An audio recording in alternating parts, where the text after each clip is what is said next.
Warmly welcoming you to How Does She Do It, the podcast, with me, your host, Jo Ferroni. Join me on my journey as I explore finding a gentle balance in both business and life, because being kind to ourselves is our superpower. Ladies, today my guest is Roxy Holdstock, the dynamic and highly energised founder of Roxify, her business dedicated to decluttering and reorganisation. Roxy is a solution-based organiser who has a natural flair and such passion for decluttering. It's not just the things though. Roxy takes on board the emotional attachment to objects and the practical need for living space too, assisting clients to turn their space into somewhere they love once more, and so much more besides. We cover lots in our conversation, including a little bonus at the beginning that I felt would be really beneficial for you all to hear. I know you're going to find it fascinating, and I don't doubt you'll take away inspiration and tips from all that we discuss. Before we dive in though, I'm excited to announce that my next mastermind programs will launch in January. Yep, you heard it right. There will be 2 programs running side by side. One group will be based in person in Woking, Surrey, and the other will be online, so I can reach you and support you in your business regardless of location. To find out more, simply drop me a direct message or an email, which you can find in the show notes below, and I'd be absolutely delighted to offer you a complimentary 20-minute call to explain a little bit more and learn about where you're at too in your business right now. I think it's important just to mention that it doesn't matter what stage of your business you find yourself when you join the mastermind. We've had people who have been in business for 20 plus years, all the way down to people who are just starting a business from that seed of an idea. The combination of different people, different businesses, different industries is an absolutely beautiful fusion which works so well on the mastermind program. I'm really looking forward to getting started on these 2 new groups, and it is the perfect time to work on your business with me, looking from the outside in rather than the inside out. And we'll be starting in January and running until June, so 2022 will be your year. For now, enjoy the show. Hello, Roxy, and welcome to the podcast. How are you, my love? I'm great. Thank you so much for having me. I'm really excited. I can feel your excitement. I am feeling excited. Me too. It's absolutely my honour to have you join me today for this conversation. And I know that my listeners are going to adore and take so much away from what you share with us today. So thank you so much for coming. I want to start today a little bit off topic, actually, but it's something that I think is really important and has really struck me about you in the relatively short time we've known each other, actually. And I think it's a really important conversation to begin with, because as everyone will know who has listened to one or more of my episodes, being kind to ourselves is really, really important, particularly during these trying times, and particularly when we are running businesses and doing all the things that we are required to do. So I just wonder if you might start, Roxy, before we get on to hear a bit more about yourself and your business, if you could start by telling us a little bit about the change in your self-care routine that came about from, I wasn't sure whether it was from a networking event that we did and a conversation there, or whether it was one of the podcasts. But if you could tell us a little bit more, that would be wonderful. Of course. Yes, sure. Yes, it was our networking group. So, yeah, I used to do a major amount of exercise, which exercise hasn't been something in my life at all, ever, actually. But a couple of years ago, I started with a personal trainer. I used to get up at 5 o'clock in the morning, 5 days a week. I'd go for a power walk 3 mornings a week. I'd go for a bike ride 2 mornings a week, an hour. And then I'd come home and do a HIIT exercise 3 days a week. So sort of 20 minutes. Wow. I got to the stage. So I actually broke my leg in between all this. I went back to it all again, but that's a whole nother topic. And I got to the stage where I was just so insanely tired and I didn't know what to do. I almost needed permission from somebody else to say, don't do this anymore. But I couldn't stop it because it was a habit and addiction, I suppose. I can't even say I truly enjoyed it. So I phoned my personal trainer and said to him, I'm really tired. I don't know what to do. Can I just do some home workouts so I can get up a little bit later? He said, no, you can't. And I thought, oh no, how am I going to tell him that I need to stop? Because I can't keep doing it. And I don't want to let him down because he invests a lot of time. And he said, you need to stop. That's it. You've got to stop. And I said, stop what? He said, well, you can't stop your business. You can't stop looking after your children. You can't stop what happens in your home. You know you need to stop. And I said, well, what about the exercise? And quite rightly, actually, he said, I do between 20 and 30,000 steps a day in my job. Even in a one-bedroom house, I'm walking around an awful lot. And he gave me that permission actually to stop, whereas I really should have had that myself to go, enough's enough. And I did. I stopped. And it's made a massive difference to me. Massive. You did stop. And I think you said something there along the lines of, I should have known myself. I should have stopped without needing someone else to tell me. But I think that that's something that I see with my clients and with the, how does she do it community, an awful lot. I feel that we've got this external, quiet but powerful pressure that makes us feel we should be doing all these things. And I just love the fact that your personal trainer did absolutely the right thing for you. So you were then able to do the right thing for you. And you're a brilliant, brilliant example of how changing something, even if it's something you've been doing for the right reasons, sometimes is the best thing to do. And I just really, really love that. And it really struck me that you changed from your 5 o'clock habit and ritual, if you like, and the world didn't stop turning, actually. And you reclaimed your energy again. And boy, do you need energy for what you do. That brings us on to what you do. I would love you to tell our listeners, why you chose to work for yourself, and was it always part of the plan? And then I would love you to tell us what you actually do and how you work in your fabulous business. Okay, working for myself kind of happened by accident. My children were at childminder and a nursery, and actually my eldest wasn't happy at nursery while I was working. He was very unhappy at the nursery. And I thought I have to pull him out, and then I'm going to have to hand him my notice, and I did. And I loved my job. I worked for the Probation Service, and it was fascinating, really fascinating, very hard environment to work in, as you can imagine. The people who do that job I've got a lot of respect for. So I took some time off, and I thought, what am I going to do? And I loved doing admin, PA work, organising. So I just set myself up basically as my own PA. I did that for, I think, about a year. It just wasn't quite right. It just didn't float my boat enough, if you like. And then a friend of mine said to me, you know what you do when you tidy up people's houses and, when you're tidying up things, do you know you can do that for a job? And I thought, no.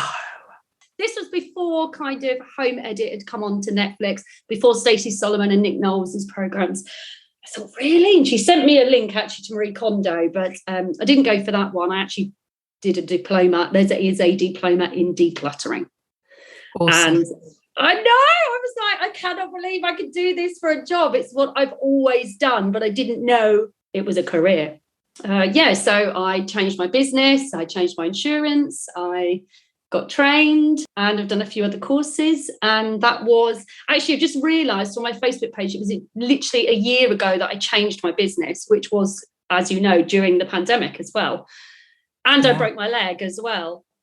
There was a lot happening for you during that time. And I believe that it wasn't just your personal trainer that was suggesting that you stop. Maybe the universe had something to do with it as well. It was obviously time for a change, and to make that change, which was a big change. A lot of people pivoted during the pandemic, but I feel this was a really big change, and really stepping in with both feet, albeit one in plaster, was fabulous. Absolutely huge. It was very brave, really. Looking back, thinking about it, nobody told me not to, but if they told me not to, I wouldn't have listened to them anyway.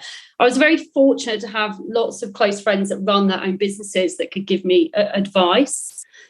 So we traded skills in the beginning, basically. That's what we did. I did some decluttering for them, and they helped me. One of them helped me with my website. Some of them helped me with my photos. another will help with my content, so we traded off, and it gave me the chance to put my training into practice as well, and just to see if everything does work the way I wanted it to work in my business, which it did, which was fantastic. And I thought I can either, when I broke my leg, I broke both bones in my leg, I broke my fibula and my tibia. So I was 4 months where I basically couldn't leave the house at all during the week. I moved literally from the sofa to the toilet. And I thought, what am I going to do? I can't sit around watching Netflix all day, although the thought did cross my mind, I have to say. I thought, no, I'm going to do my website. I'm going to do some more courses. I'm going to get all this done. And it gave me a focus. I have to be busy. I have to have a focus. And the rest, as they say, is history, really. It really is. I remember you during that time at networking and obviously online networking due to the pandemic. And you were making such big steps with all of that stuff in the background. And it was almost like you needed to be still for a while to be able to really focus on it. And I think that it really benefited you because you were very, very focused, hyper-focused on really making this new business, exactly what you wanted it to be and what you knew it could be. Yeah, you're absolutely spot on. I knew that it was something I was good at. I felt it was something I was really just in my bones almost, that it's been waiting for me my whole life, not even knowing that it was there and that I could do it. Yeah, it was a massive, massive change. And I'm pleased that time actually was out. I remember saying to you in one of our networking meetings that people saw it as a negative that I broke my leg. And for me, actually, it was a positive. Obviously, the pain wasn't great and being housebound wasn't great. But my boys stepped up even more than they do. They learned to empty the dishwasher and how the oven works and how the microwave worked, which are the things they didn't know before.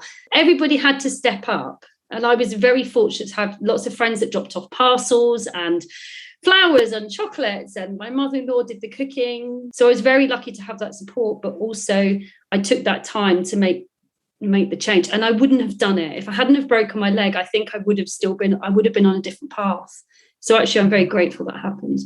Oh, absolutely. Yeah. And the energy that you bring with this business is extraordinary. And I invite you to come to our networking events and experience Roxy.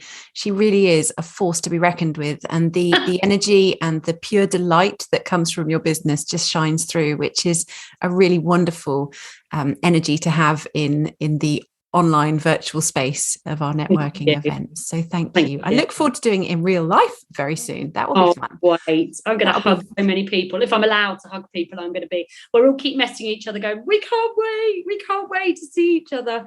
We're all looking forward to it. It'll be fabulous. Yeah, there's going to be a lot of hugs, an awful lot of hugs. It would be really great if we could delve a little deeper into, why you're so passionate to do what you do and essentially supporting people in the way that you do. I don't think it's just about the stuff and the things that people are clearing. And I would love to hear your thoughts on that as well. So tell us a little bit about why you are so passionate about what you do. I think for me, it comes from... it's within me, in my heart, that I like to help people. This is something I've always done. I started on the PTA, my little one was still in a pushchair. He was only 1.5 when I started in the PTA. I did 5 years in the PTA. I've just finished, actually, and now taken on the food bank. That's my new sort of volunteer project. I help at the Beavers. I'm a leader at the Beavers every week. I've helped at the homeless shelter. I do the Poppy Appeal every year. I've always liked to help people. So I suppose really that's where my business comes from, that helping people is really what it's ultimately about. My job is so person-based.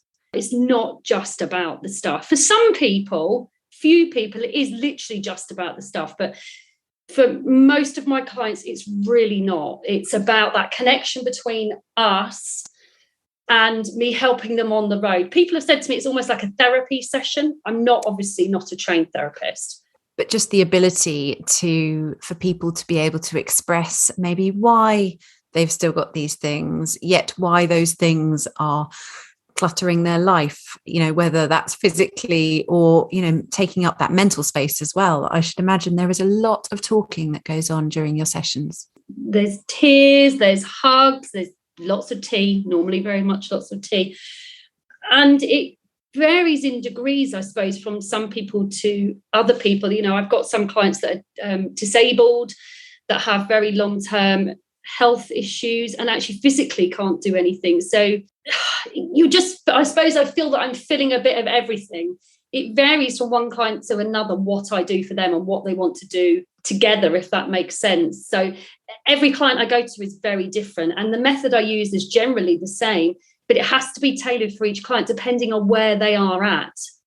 Yeah. You can't just go into someone's home and just start moving around their stuff. It doesn't work like. It has to be a conversation. Are they comfortable? Where are they up to right now? And then you come to a box or a few boxes that bring tears, or they want to reminisce with you about these things because maybe they haven't got anyone else to, or they've tried to do it. Lots of people try to do it with friends or family, and they can sometimes be quite harsh. Or the opposite, they go, well, just keep it. And they've brought me in for a reason. It is to declutter. And sometimes they need me to say, it's okay for it to go now. It's okay. You can thank it. You can thank that item. It served its purpose, but it's time for it to move on now if you're ready to let it go. And I never force anybody ever to throw away anything they don't want to do. It's very much an organic conversation that flows as you're working with them. And you can see in someone's body language, normally if they're ready to let it go, or if they're, okay, so you've got this much of this much of this, so you want the space. So you can't have the stuff and the space. In this country, in the houses that we're in, we can't. I do have a couple of clients who have too much space and they feel guilty for the objects they're keeping hold of because they're filling the space because they can fill it. Wow. So when people say they want more space, they say, actually, there are people on the other side of this that have too much space and feel guilty because they can keep it all. So does that mean you should keep it all? No, it doesn't. It's a really complex situation, isn't it? And I should imagine that you have every client you work with is a bespoke package, actually. Yes. Because of everything that comes with it, comes with it in terms of what they've been through, what they're heading towards, where the space they're in right now, physically and mentally. And to me, what I'm hearing from you is that your role is one of compassion.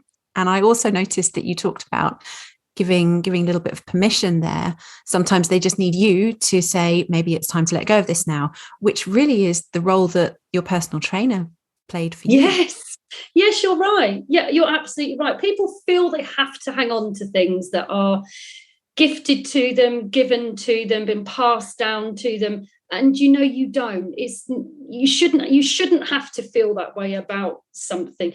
There may be some things in the family that are, of course, of importance. We've got medals in our family that have been passed down, and we talk to our children about where they've come from. Would they choose to keep them or not? That's up to them. If they don't want to keep them, I'd like to think maybe they'd be passed on to a museum. But also, this is very much part of what I do. For majority of my clients, they want to know things are going somewhere. That's a really big thing. To know they're not going into landfill, they're not just going to be dumped somewhere and left in a corner. It really helps with that journey of decluttering if you know they can go somewhere. So I know of lots of charities and places. I've got a few people that I know that work with adults with learning difficulties that like to take craft materials. So people then feel they can get rid of even more because they know it's going somewhere that actually someone's really going to benefit from it rather than the overflow that they currently have that they can't get through. I think that's really useful for us to hear, actually, because I should imagine for many people, there's a guilt about getting rid of stuff. So to think that you can help them to acknowledge that actually it's ongoing. There is a journey that this is going on, and it is going to perhaps make joy or make use in someone else's life. That's really comforting for people. And I think that must unlock, if you like, their clench of some things. I definitely know that the guilt side of things is possibly what's held me back from letting go of some things, because you think, oh, this is wasteful. Or like you talk about gifts and what have you. Oh, someone gave that to me. But it's got to be right in our lives at that time, hasn't it? Yeah. I mean, this is it. This is what I say to people all the time, that you buy something 10 years ago and you liked it 10 years ago. It doesn't mean you like it now. It doesn't mean you still have to keep hold of it. But it is that, the whole Marie Kondo thing of sparks joy, which I didn't get when I first read it a year ago. And I do get it now. I have to say that, books are one thing that people seem to struggle. They have lots and lots and lots of books. But when you get everything out, you have to sort it by category. It has to be, you have to get everything together, all the books together, or all the adult books together, all the children's books together. When you actually pick them up and start reading the back again, or reading the first couple of pages, you go, now I know why I haven't read it. I bought that 5 years ago because I was at a point in my life that something was happening maybe, and I needed help with it, or I liked reading fiction then, and now I like reading horror. But it is spending a couple of seconds with that item, like any item. It doesn't matter if it's an apple peeler or, your evening wear in your wardrobe. It's the same process to spend a couple of seconds looking at it and going, why do I still have that? And so many people, one thing people say to me a lot is, why have I kept that? And the other thing is, oh my God, I've been looking for that. Yes, so things can be uncovered, particularly if you're making space in your home, can't they? Those things that have been buried, the treasure that's been buried, if you like, among all of the things that really aren't needed at that time. I think that's really interesting. I'll bet you have so many things that you hear again and again and again, which must be brilliant as you go on to build your business. You know what's coming, you know how to deal with those situations as well.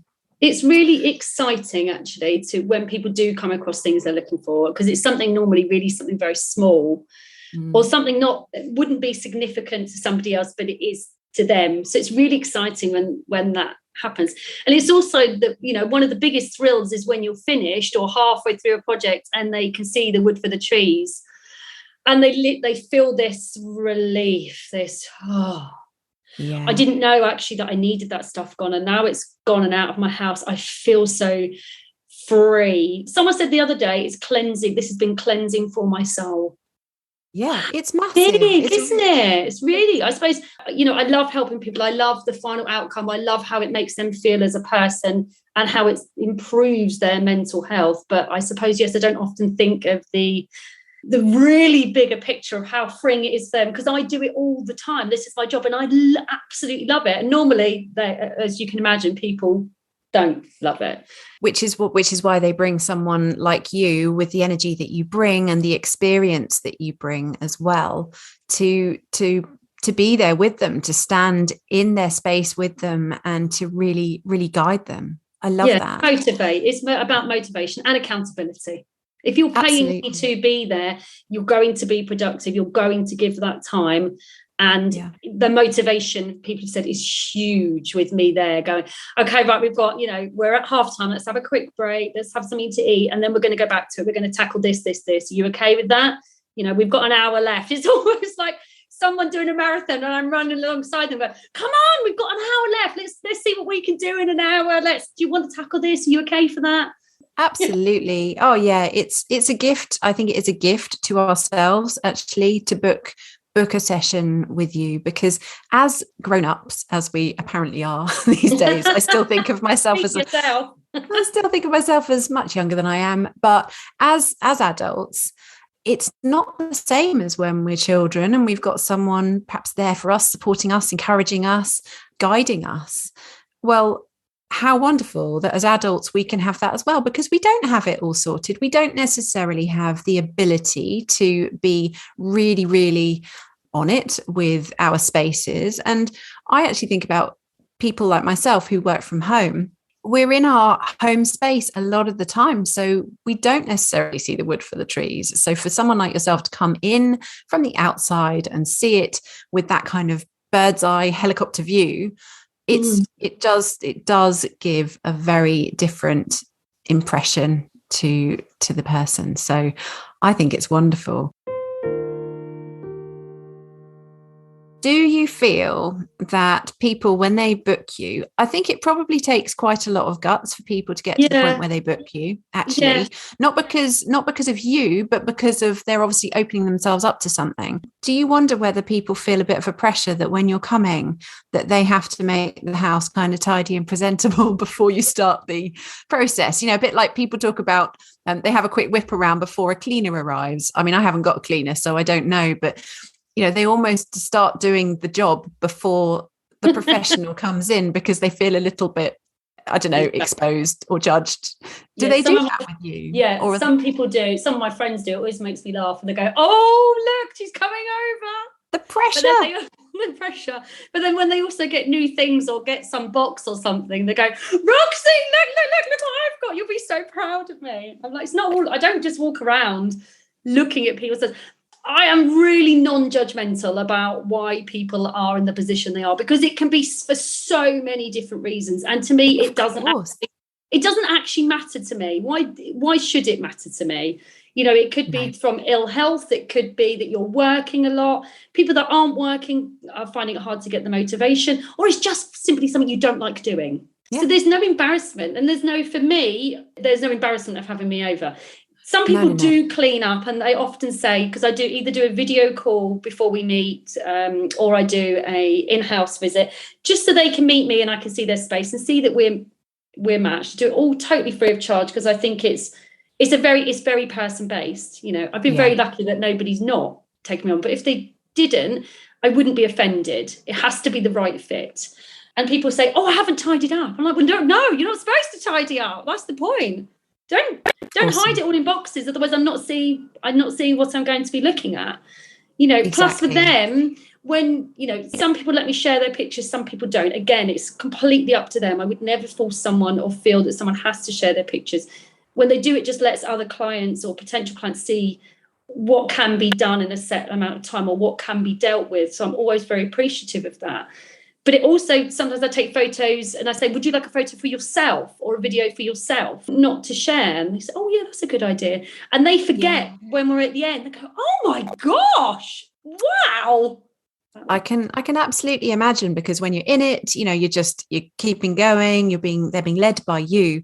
And to see that progress must be incredibly gratifying. Yeah, it's just to see the happiness with them. Am I happy with what I've achieved? Yes, of course I am. But really, my gratitude, I suppose, comes from my clients, to see that they are happy, that they're living their lives differently. And they still, you know, I'm in contact with so many of them, and it's lovely to hear how they're getting on. People still message me, I've sold this, or, you know, we talked about, there's a lady that has some chairs she wanted to reupholster. And I said, do you actually need the chairs? And I haven't really got room for them, but they were my mum's. You know, well, will they fit somewhere else? No. I said, okay, well, are you ready to part with it? I'm not ready yet. I said, fine, we'll leave it for a bit. You know, if you want to check in with me about it, do. And then she messaged me and said, the chairs have gone to a charity for some single men or divorced men or something like that they had a man's group. They wanted some tools and projects basically for them to do. And she said, would you like the chairs? And they were overjoyed. She went, how lovely, they're going to get a new lease of life and someone's going to work on those. Isn't us like that? It's amazing. I love that. The relationship you build with your clients and, you know, continue that conversation, it must be really, really lovely. Really lovely. And I should also say that when I said about, you know, would people kind of panic about tidying and what have you, it was never about, were they feeling that you were going to judge them. I just feel within other people, you know, within people, we can be quite kind of worried about everything, a bit embarrassed maybe. So I love that they have you going in, because I know that you're like the most nurturing and incredibly organized person. Do you know, for me, the messier the better. I always say that. Oh, the messier the better. Gives me more to work with. It's like I can make a real difference. That's great. That should be your tagline. It should be, shouldn't it? I'm not really into this having a perfect house and making it more perfect. That's not really what I do. I know there are declutterers that do that, and there's obviously a market for that, and that's fantastic, and they do really well. And I follow some of them, and it's great. But that's, for me, that doesn't suit me. I like something that is pretty disorganized or pretty overflowing, to be able to make a that difference. That's what I like to do. I love it. Something to get your teeth into and really, really enjoy the process of doing. I love that.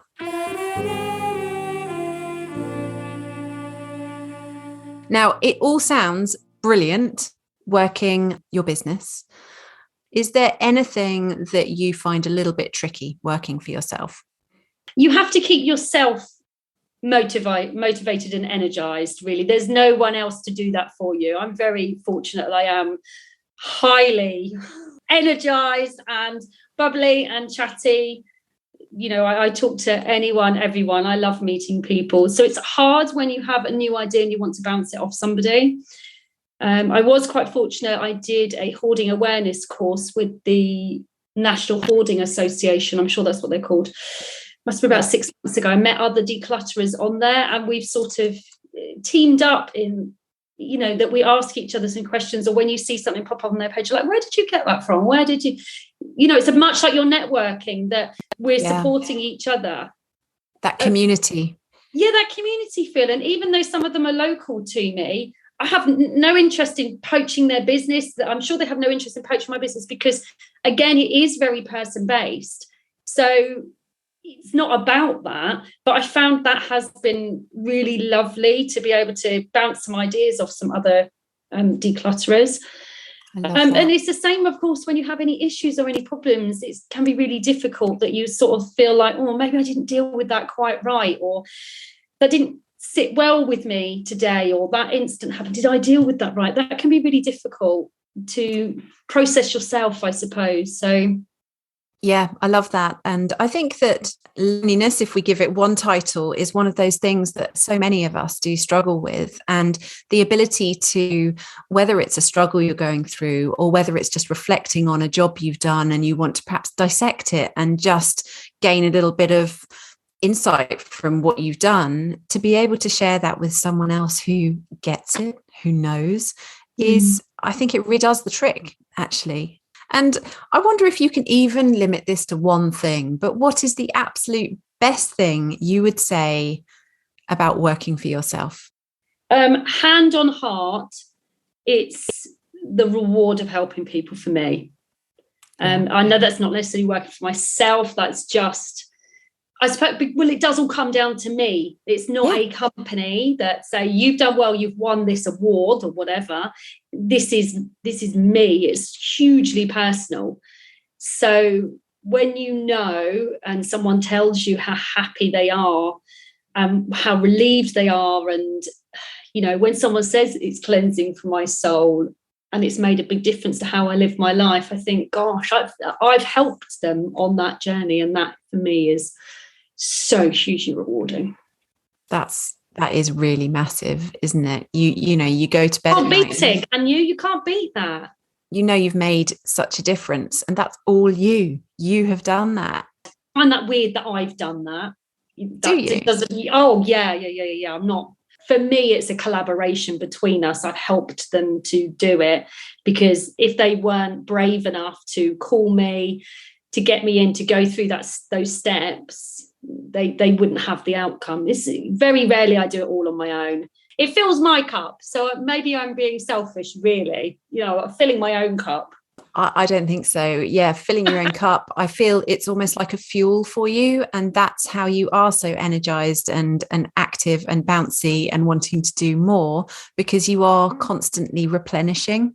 And I think that's a really healthy thing, actually, really healthy thing. And a lot of people don't, you know, a lot of people will keep doing the same things over and over again, you know, because that's the way they've always done it, or that's the thing they've always done. And they're the ones that get run into the ground. But I do feel that you're fueling yourself in a sort of constant cycle, which is brilliant. Now, we're coming to the end of our conversation today. And I've got one final question that I like to ask. And as you know, the name of my business is How Does She Do It? Because I believe that she doesn't do it all. Or maybe you do, because you are so highly energized. But could you tell me if there's one thing you absolutely do, or perhaps one thing that you don't do, to ensure that you stay happy and healthy and on track with life?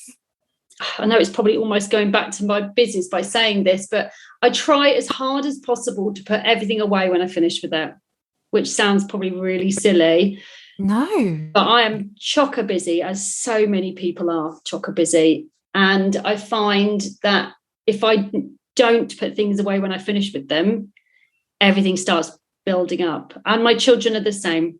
That's something that's really important for me, that my children are very involved in things in the house and having their own set jobs to do, but also just looking after themselves and getting out their uniform and stuff.